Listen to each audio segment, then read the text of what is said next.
He kept saying the surgery payments were already handled, but the hospital showed nothing processed. So why was he suddenly posting photos inside a brand new SUV with dealership tags still hanging there? The morning started quietly, with my son Lucas sitting at the kitchen counter, trying to peel the banana from his oatmeal, even though his hands were still shaky from the medication. He kept talking about the hospital TV, like his surgery was just another appointment, and I let him, because it was easier than admitting how scared I really was. My brother Darren was supposed to handle one thing that week: hold the surgery money until the hospital processed the payment. He'd insisted on it, said his business account was more stable than mine after all the overdraft problems from the medical bills. But when I texted him that morning asking if the payment had cleared, he answered almost immediately, "Relax, stop stressing." That part wasn't strange. What bothered me was the photo he accidentally posted an hour later. A steering wheel, black leather, dealership tags hanging from the ignition.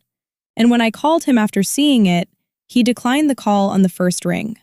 He said the payments were handled. So why avoid a simple call after posting a brand new car with dealership still attached? I stared at my phone a little longer than I should have while Lucas kept talking from the kitchen about whether hospitals let kids watch cartoons after surgery. I answered him automatically, but my attention stayed on that photo. Darren had always loved cars. Even when we were kids, he could name models just from hearing the engines outside our apartment building. But loving cars and being able to afford one were two different things. 2 weeks earlier, he'd complained to me about being behind on rent. That was why the picture felt wrong. I opened the image again. The dashboard looked spotless, not used, new. Before I could think about it too much, another message came through from the hospital billing office, reminding me the surgical deposit still hadn't been processed. I checked the time automatically. Darren had told me 3 days ago he already handled it. I texted him again. Hospital says payment is still pending. This time, he didn't answer. Lucas slid off the stool and carried his bowl to the sink slowly, careful not to spill because the medication made him dizzy sometimes. Watching him move that carefully did something ugly to my stomach. Every doctor we'd seen kept repeating the same thing. The surgery wasn't optional anymore. I grabbed my purse and drove Lucas to my mom's apartment before heading to work. The entire drive, I kept checking my phone at red lights. Nothing from Darren. Around noon, I finally got a response. "Busy right now." I said I handled it. No explanation, no screenshot, nothing. I read the message twice, then a third time.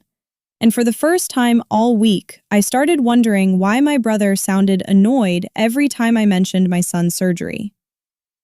That evening, after my shift ended, I drove straight to Darren's apartment instead of going home.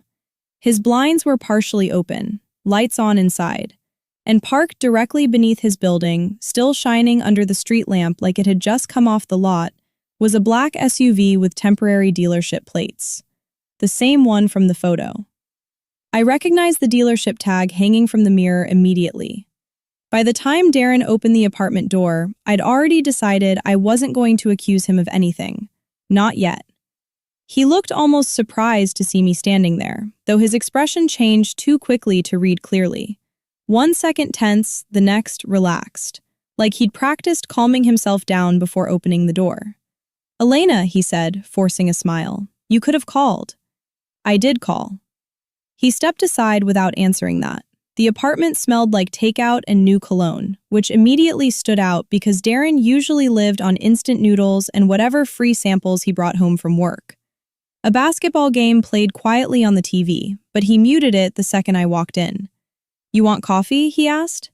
"No, I'm fine." He kept moving anyway, wiping down a perfectly clean kitchen counter with a paper towel that didn't need to be there. It felt less like cleaning and more like avoiding eye contact. That was when I noticed the watch. Silver, heavy-looking, definitely new. A week ago, Darren had asked to borrow $40 for groceries. I tried to keep my voice even. "The hospital says the payment still hasn't gone through." "Yeah, banks take forever with transfers," he said quickly. "Can I see the confirmation?" He opened the fridge without responding, stared inside for a second, then grabbed a bottle of water he didn't even open. "You know how these places are," he muttered. Everything takes processing time. Outside, a car alarm chirps softly. Not loud, just one quick electronic sound. But Darren's head turned toward the window instantly. Not casually either, automatically. And for half a second before he caught himself, he looked proud. Then nervous. I followed his glance toward the blinds.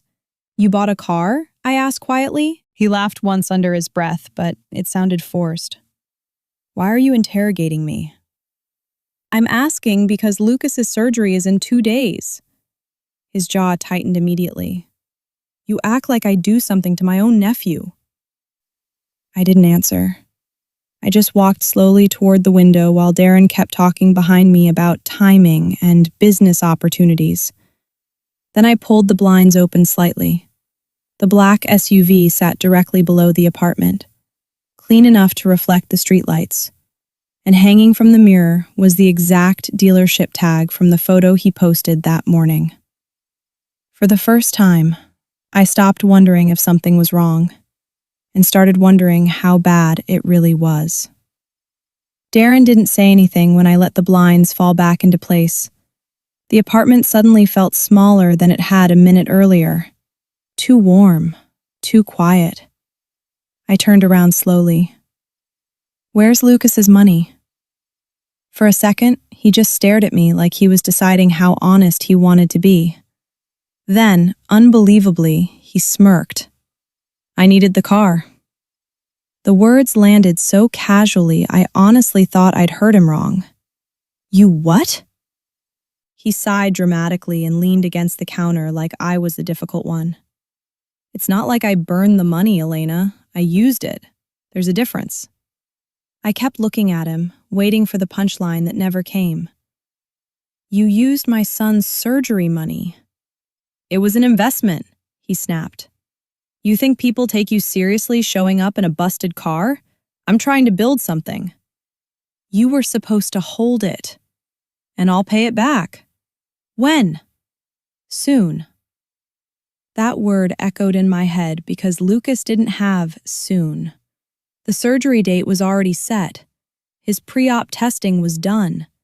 Nurses had spent the last week preparing him, and Darren knew all of that. I took a slow breath. The hospital can cancel the procedure if the payment isn't there.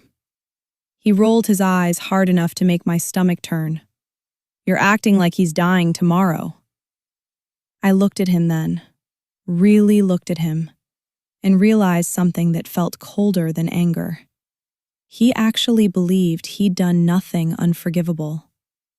My eyes drifted toward the kitchen counter where several papers were partially tucked beneath a fast food bag. Financing forms. Insurance documents. One page had a date printed near the top. 3 days earlier. 3 days. That meant he bought the SUV before I even got the first hospital payment reminder.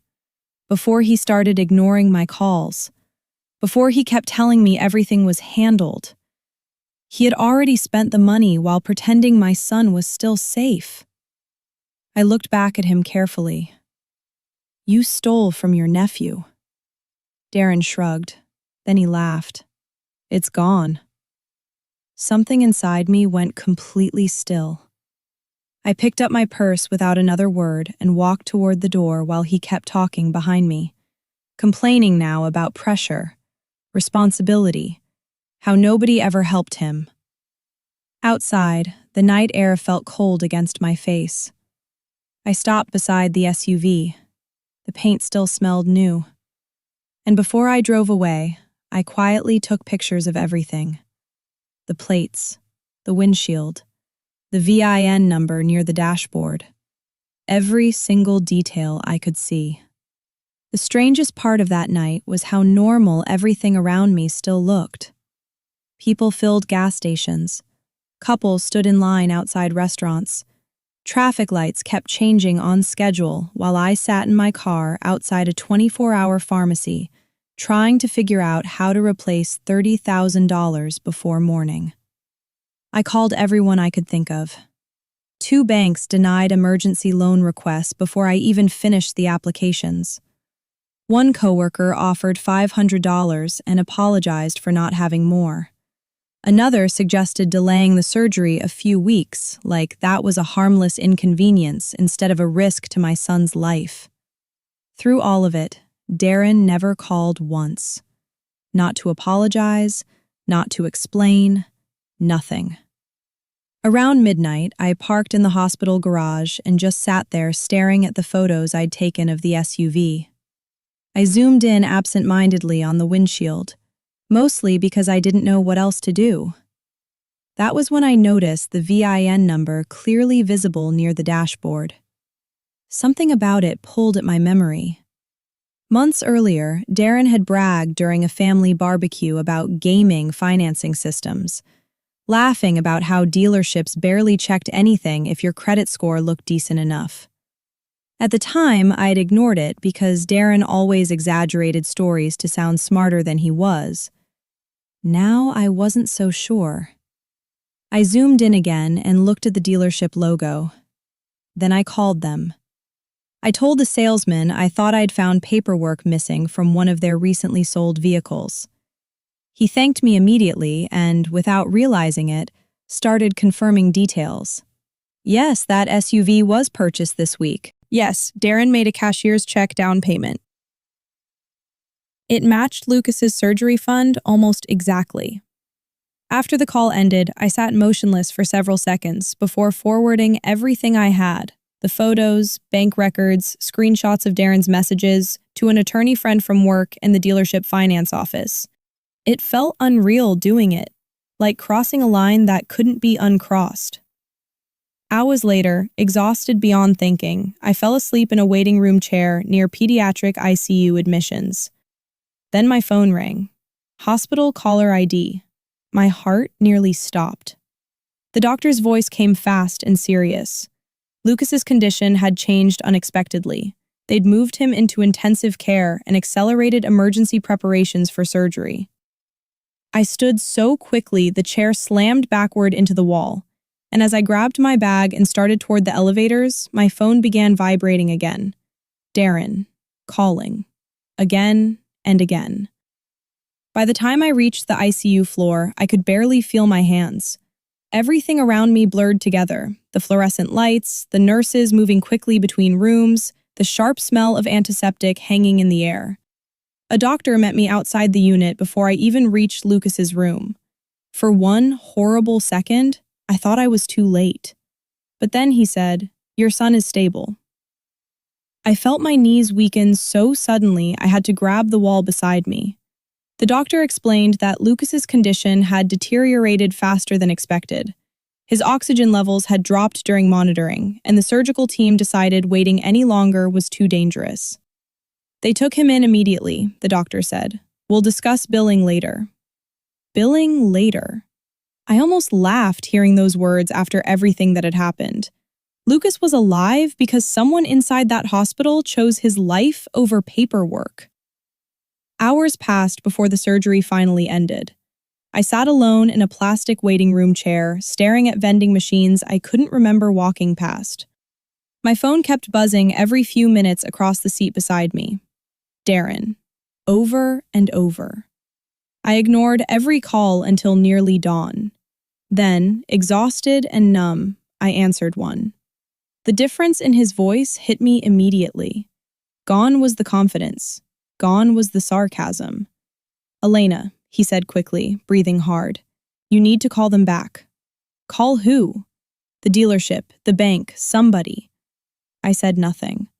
"They're saying there's fraud involved," he continued. "The finance department froze everything."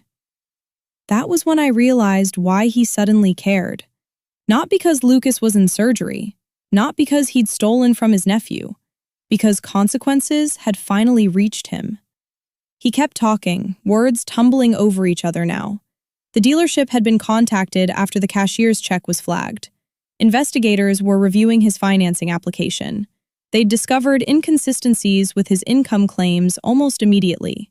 And sometime during the night, the SUV had been repossessed directly from outside his apartment. "They took the car," he said weakly.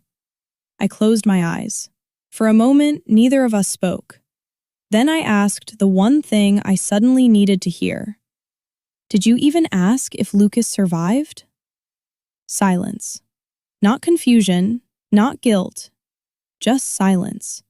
And somehow that hurt more than the stolen money itself. He finally muttered, "Don't ruin my life over this." I looked through the ICU window at my son sleeping beneath layers of wires and blankets. "You already did that yourself," I said quietly. Then I hung up. The fallout spread through the family fast after that. My mother cried when she learned the truth. At first, she begged me not to involve police or lawyers, insisting Darren had made a mistake. Until she saw the hospital records herself. Until she understood Lucas could have died waiting. After that, even she stopped defending him. The investigation widened over the following weeks. Between the fraudulent financing paperwork, the misused funds, and the documented bank transfers, Darren lost nearly everything that had mattered to him. The car disappeared. His job let him go. Relatives stopped answering his calls. And through all of it, Lucas slowly recovered. Physical therapy became our new routine. Short walks across the apartment. Careful exercises from the couch to the hallway. Tiny victories that felt bigger than anything else in the world. One afternoon, while Lucas practiced balancing beside the living room table, my phone buzzed with a voicemail notification. Darren again. I deleted it without listening. Then I looked back at my son, taking another careful step forward on shaky legs. And for the first time in months, I realized something clearly. Losing the money nearly destroyed us.